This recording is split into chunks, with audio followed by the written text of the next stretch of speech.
For part 2 of our Romero Britto inspired dot, we're going to paint. And did Romero normally use dark colors, dark bland colors? Like, did he have a lot of brown? Did he fill in big sections with black? Not really. He used all the colors in the rainbow and he painted them in a pattern. We're going to use our watercolors. Since watercolor will resist crayon, it won't stick to it. That means in areas like this, we can paint over it. Make sure you get your brush wet. We just wipe it on the edge of the cup. No pinching necessary.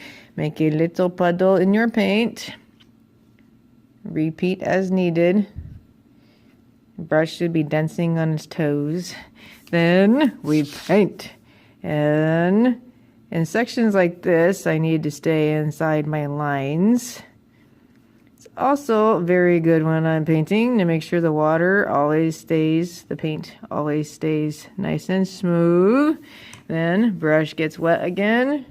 Put it in the paint again. And paint some more. Water is your friend. Shouldn't see pinching or drying the brush. Make sure your brush gets a nice big drink before it jumps back into the paint. Then if I'm doing a pattern, that means this area will be red as well. So I'm going to skip over and paint that.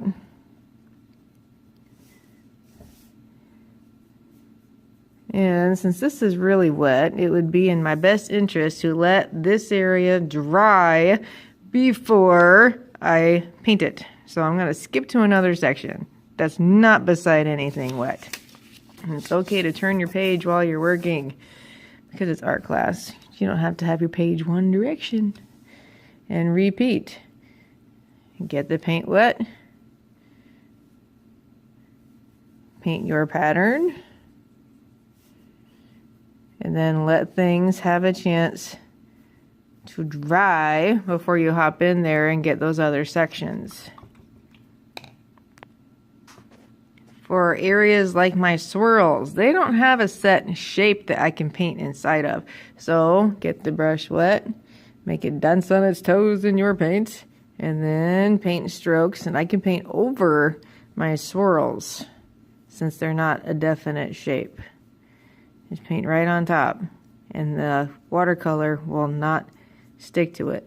And please make sure that when you're using your brush, you are pulling away, no shoving up. It's not a mop. Pull away while you are painting. If you are painting and your paint bleeds, let's say that part of your paint gets too big of a puddle, do you know how to fix it? So if part of my paint, I'm going to make it accidental on purpose. Whoops. Let's say part of my orange gets into my purple. Oh no! Clean your brush. Pinch it off on your cup. And then that's when you'll use it like a mop. A dry brush will suck up that wet paint and make it disappear. Or if you get a puddle on your page, a dry brush will mop it right up and make the big blob go away.